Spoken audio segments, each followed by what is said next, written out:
Next aphorism number 95. Difficult to get PQRS or accessory symptoms in such cases of the chronic disease because of the patient has forgotten in suffering modified due to the treatment. Symptoms have become their part of their life.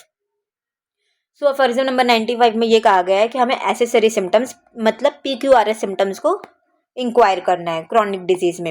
Example देती हूँ. जैसे एक female है, ठीक है, उसे mensuration के time early mensuration में स्टार्टिंग के 1 to 2 days ऑफ मेंसेस में उसको डेली डायरिया होता है.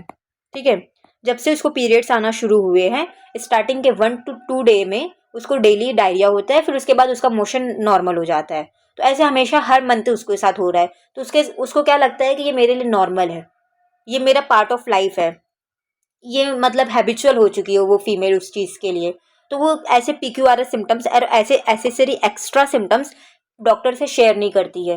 बट वो सिम्टम्स हमारे लिए बहुत इंपॉर्टेंट होते हैं रेमेडी सिलेक्ट करने के लिए, रेमेडी प्रिस्क्राइब करने के लिए. तो ऐसे PQRS सिम्टम्स को, एक्स्ट्रा सिम्टम्स को, एसेसरी सिम्टम्स को हमें इंक्वायर करना है, पेशेंट से पूछना है. क्योंकि उन्हें क्या लगता है कि ये क्रॉनिक सफरिंग हो गई है, रोज़ मुझे मेंसेस के 1 to 2 day में डायरिया होते हैं, पीरियड्स में स्टार्टिंग के 2 days में मुझे डायरिया होता है, तो ये मेरे लिए नॉर्मल है, ये मेरा पार्ट ऑफ लाइफ है. वो उससे क्या हो चुकी है, हैबिचुअल हो चुकी है. तो वो पेशेंट से, डॉक्टर से ये सब चीज़ें शेयर नहीं करती. उसको क्या लगता है कि ये वाली इंपॉर्टेंट चीज़ नहीं है बताने के लिए, इससे मैं शेयर नहीं करती, दूसरे सिम्टम्स देती हूँ जो मैं सफ़र कर रही हूँ वो. बट हमारे होम्योपैथी में वो हमारे लिए पिक्यूलियर सिम्टम्स है, कैरेक्टरिस्टिक सिम्टम्स है. उससे एक अच्छी रेमेडी निकल कर आ सकती है, एक बेस्ट होम्योपैथी रेमेडी हम प्रिस्क्राइब कर सकते हैं. तो as a homeopathy physician, as a doctor homeopathy, हमें ऐसे PQRS सिम्टम्स को, एसेसरी एक्स्ट्रा सिम्टम्स को इवेल्युएट करना है, पेशेंट से इंक्वायर करना है, पेशेंट से पता करना है. और ऐसा सिम्टम्स हमें किस केसेस में देखने मिलते हैं, क्रॉनिक केसेस में देखने मिलते हैं, in case of the chronic disease में.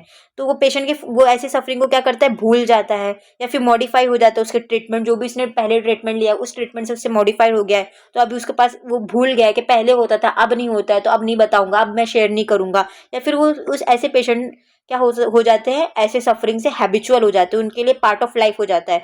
एक और एग्जांपल देती हूँ. कोई एक पेशेंट है, उसको अर्ली मॉर्निंग में डेली डायरिया होता है. जब भी वो फ्रेश होता है, सुबह उठता है, अर्ली मॉर्निंग में डायरिया होता है. ऐसे उसके साथ 15 साल से हो रहा है. अब वो किसी दूसरे कंप्लेंट से पेशेंट के पास, डॉक्टर के पास आया है. बट उसको क्या लग रहा है कि रोज डेली मॉर्निंग में मुझे डायरिया होना मेरे लिए नॉर्मल है, तो ये मेरे लिए इंपॉर्टेंट नहीं है कि मैं डॉक्टर से शेयर करूँ.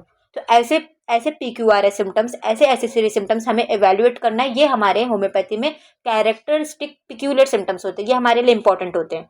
पेशेंट को नहीं लगता ये इंपॉर्टेंट है, लेकिन ये एक्चुअल में ऐसे सिम्टम्स इंपॉर्टेंट होते हैं. तो ऐसे सिम्टम्स को हमें पता करना है. This is all about the aphorism number 95.